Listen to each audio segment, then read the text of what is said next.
আমার ভাইয়ের রক্ত আমার ভাই তো বলে আমার ভাই তো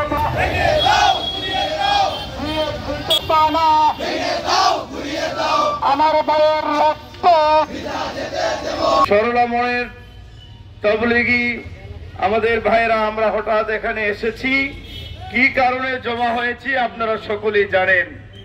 আসলে নবী আলাইহিস সালাম এক হাদিসের মধ্যে বলছেন, একটা সময় এমন কিছু মানুষ আসবে যাদের পোশাক থাকবে নবীদের পোশাক, আবার তাদের কথা চিনির চেয়েও মধুর চেয়েও মিষ্টি হবে।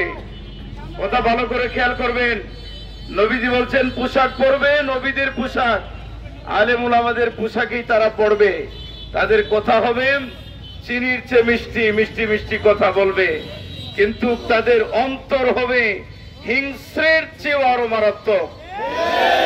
আজ আমাদের মনে হয় তথাকথিত সেই সাতপন্থী এতাতি বলে যাদেরকে নাম, যারা নিজেদেরকে নাম দিয়েছে, এই এতাতি যারা আছে তাদের দেখা যায় কিন্তু সেই আলেমদের পোশাক, আলেমদের লেবাস কোথাও অনেক মিষ্টি মিষ্টি, আর এদের অন্তর হলো হিংস্রের চেয়েও মারাত্মক। আপনারা জানেন এইভাবে আল্লাহর জাতের সাথে এলেম আল্লাহ যাদেরকে দিয়েছেন, যারা আলেম উলামা, যারা দিন প্রিয়, দিনকে ভালোবাসেন, নবীর যুগ থেকেও এই রকমে কোন কাফের বেঈমানও তাদের উপরে এরকম ভাবে আক্রমণ করে নাই। সুতরাং আমি আজকের এই প্রোগ্রাম থেকে আপনাদের কাছে সুস্পষ্ট পয়গাম আমি আমার পক্ষ থেকে সুস্পষ্ট বলে দিতে চাচ্ছি, এই এতাতি নামে, সাদিয়ানি নামে, সাতপন্থী নামে যতক্ষণ পর্যন্ত এদেরকে বিচারের আওতায় না আনা হবে, এদেরকে ফাঁসি না দেওয়া হবে, তত নিষিদ্ধ এই এতাতি জামাত, সাতপন্থী জামাত যতক্ষণ পর্যন্ত বাংলাদেশে প্রত্যেকটি জামায় নিষিদ্ধ না করা হবে, ততক্ষণ পর্যন্ত আমাদের এই কর্মসূচি এবং আমাদের আন্দোলন অব্যাহত থাকবে। কেরাম রক্ত দিয়েছে, আমার ভাই বলেছেন এখন আর রক্ত দেওয়ার নয়, প্রত্যেকটা রক্তের প্রতিশোধ এখন নেওয়া হবে। পত্র পত্রিকা এবং মিডিয়ার মাধ্যমে আমরা সকলেই অবগত হয়েছি, মিডিয়াতে দুইটা গ্রুপ লেখা হয়, সাদ গ্রুপ, জুবায়ের গ্রুপ। আসলে প্রকৃতপক্ষে জুবায়ের গ্রুপ নামে প্রকৃত কোনো গ্রুপ না, বরং উলামা একরাম, দেশের যেরকম সেনাবাহিনী এরা ব্রাকে ক্যান্টনমেন্টে থাকে, দেশের কোনো বিপর্যয় হইলে তারা ক্যান্টনমেন্ট থেকে বের হয়ে দেশকে রক্ষা করার আপামার চেষ্টা করে থাকে। উলামা একরামও ধর্মের যে কোনো বিষয়ে আঘাত আসে তখন তারা বসে থাকতে পারে না, তখন তারা কোনো গ্রুপ দলে থাকে না, বরং দিনকে রক্ষা করার জন্য সেনাবাহিনীর মতো তারা জান জীবন দিয়ে চেষ্টা করে যায়। যারা সাতপন্থী হয়েছে তাদের সাথে আমাদের কোনো জায়গা জমি নিয়ে ঝগড়া নেই, কোন প্রকার তাদের সাথে আমাদের মনোমালিন্য এগুলো কিছুই নাই, কিন্তু ধর্মের একটি অপব্যাখ্যা হওয়ার কারণে উলামা একরাম তাদের বিরুদ্ধে গর্জে উঠেছে।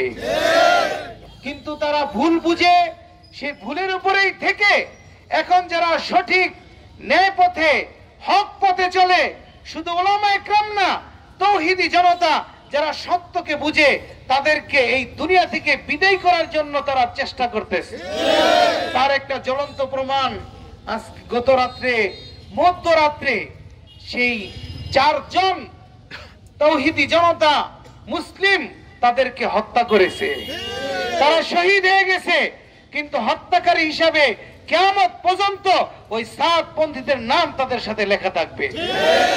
শুধু এখানেই শেষ না, আপনি মিডিয়াতে দেখবেন কোমলমতি শিশু বাচ্চাগুলো শেষ রাত্রে কোরআন তেলাওয়াত করতেছিল, সেই কোরআন তেলাওয়াতকারী শিশু বাচ্চাগুলোকে তারা মারতে এবং তাদের সাথে মন্দ আচরণ করতে কোনো কুণ্ঠাবোধ করে নাই।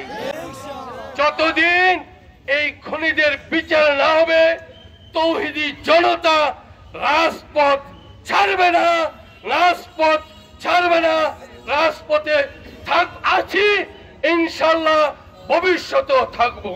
নিরীহ নিরস্ত্র ছাত্র জনতা এবং তাবলীগের সাথীদের উপর রাতের অন্ধকারে ঘুমন্ত মানুষের উপর যেভাবে দেশীয় অস্ত্র শস্ত্রে সুসজ্জিত হয়ে আক্রমণ করেছে এবং ইতিমধ্যে 4 জন শাহাদাত বরণ করেছে, তারা 4 জনকে হত্যা করেছে।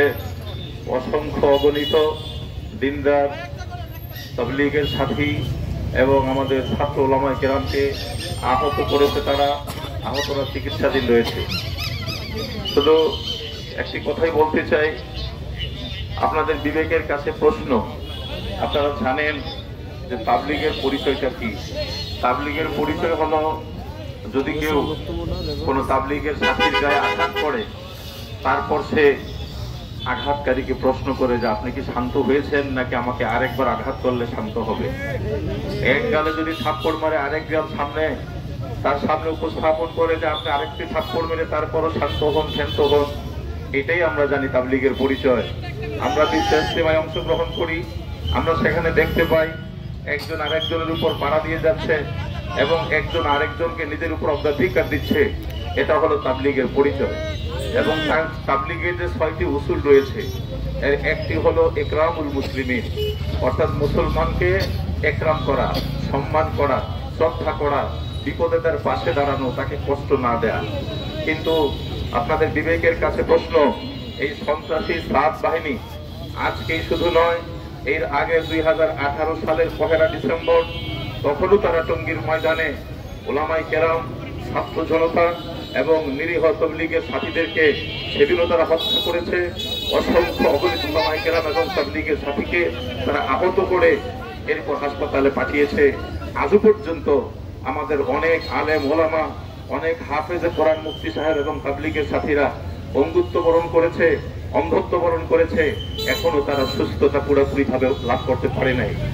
সেই পুনরাবৃত্তি আজকে 2024 সালের আজ 28 ডিসেম্বর তারা সেই একই ঘটনা ঘটালো। সাধারণ মানুষ মনে করে যে তাবলীগের লোকেরা নিজেরা কেন মারামারি করে।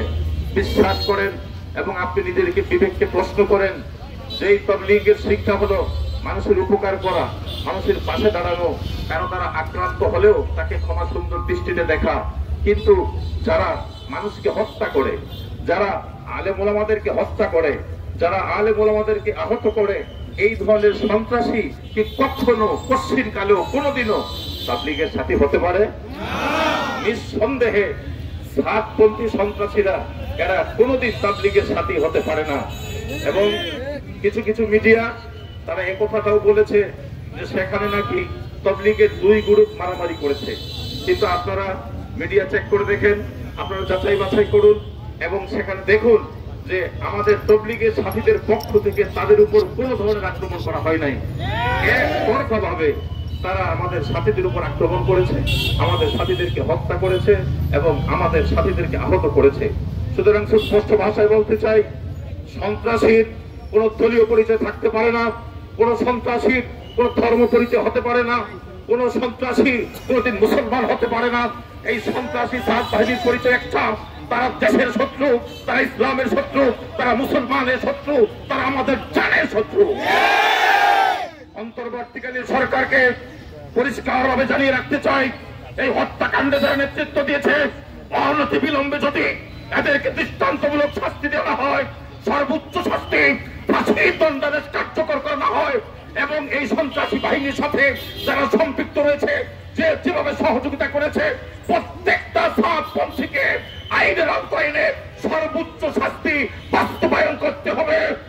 সেই সাথে বলতে চাই, টঙ্গীর ময়দান এবং কাকরাইল কোন সন্ত্রাসীর জন্য নয়, টঙ্গীর ময়দান তাবলীগের সাথীদের জন্য, কাকরাইল তাবলীগের সাথীদের জন্য। সন্ত্রাসী যে ডেইলি স্টার পত্রিকাকে বাংলাদেশের সকল জনসাধারণ মানুষ জানে, এটা দেশের স্বার্থের কোনো পত্রিকা না, এটা দেশের পক্ষের কোনো পত্রিকা না। এটা ভারতের চাটুকার দালাল এমনকি আমরা যে ডেইলি স্টার পত্রিকাকে দিল্লি স্টার পত্রিকাও পর্যন্ত বলে থাকি। সেই মাহফুজ আনাম দিল্লি থেকে যে পায়তারা হইতেছে, সেই দিল্লির পায়তারা বাস্তবায়ন করার লক্ষ্যে, এই সরকারকে বিতর্কিত করার লক্ষ্যে এবং আমাদের দেশে যে শান্তিপূর্ণ অবস্থান আছে তবলিগের মধ্যে এখন সময় রক্তের প্রতিশোধ নেওয়া। এক ফোঁটা রক্তের প্রতিশোধ না নিয়ে কাউকে ঘরে ফিরে যেতে দিব না ইনশাআল্লাহ। ইনশাআল্লাহ যারা আমার ভাইদেরকে রক্ত জড়িয়েছে বিনা কারণে টঙ্গীর ময়দানে, আমরা জানি স্বরাষ্ট্র উপদেষ্টা, আইন উপদেষ্টা সহ আপনারা সকলে অবগত আছেন, অনতি বিলম্বে তাদেরকে ফাঁসি দিতে হবে ইনশাআল্লাহ। ফাঁসি যদি না দেওয়া হয় তাহলে এই দেশের ওলামায়ে কেরাম এতাদি জামাত নামে কোন জামাত বাংলাদেশে থাকতে দিবে না ইনশাআল্লাহ, প্রবেশ করতে দেওয়া হবে না ইনশাআল্লাহ। সংগ্রামী তাওহীদি জনতা, কাদিয়ানীদের আস্তানা ভেঙে দাও, ঘুরিয়ে দাও। এই মুফতি আসাদুল্লাহ বিভিন্ন সময়ে এই দেশের মুন্সিগঞ্জের শীর্ষ ওলামায়ে কেরামদেরকে নিয়ে কটূক্তি করেছে।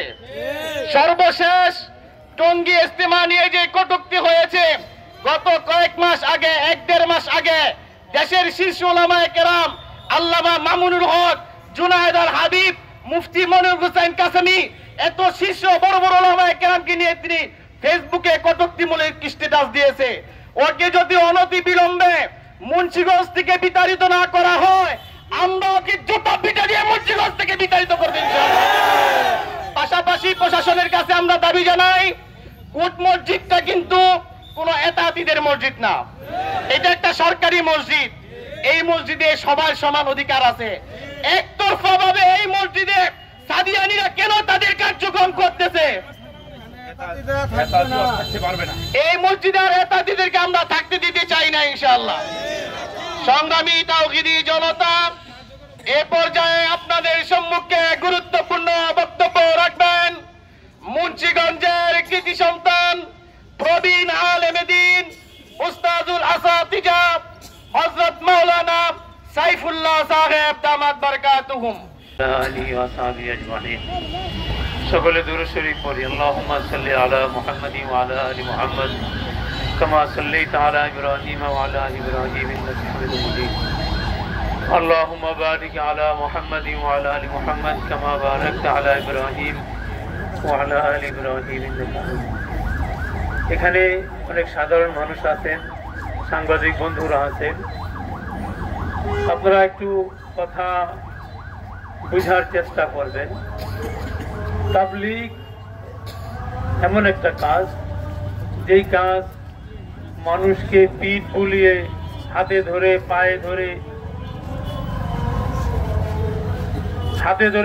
ধরে মানুষকে মসজিদে নিয়ে আসে, বুঝায়, দিনের পথে আনার জন্য। তাবলীগের কাজটা একেবারেই বিনয়, ভদ্রতা এবং নামাজ, ইবাদত, এই কার্যক্রমের ভিতরে সীমাবদ্ধ। তারা কখনো কারোর সাথে ঝগড়া ইত্যাদি কল্পনাও করা যায় না তাদের ব্যাপারে। এই কথাটা সবাই জানে, বুঝে। গত রাতে রাতের অন্ধকারে সাদপন্থী নামে যারা পরিচিত, দিল্লির সাদ সাহেবের যারা অনুসারী, তারা রাতের অন্ধকারে ইজতেমার মাঠে ঢুকে, ইজতেমার মাঠে সাধারণ তাবলীগ যারা করেন তারা ছিলেন, তারা ঘুমিয়ে আছেন।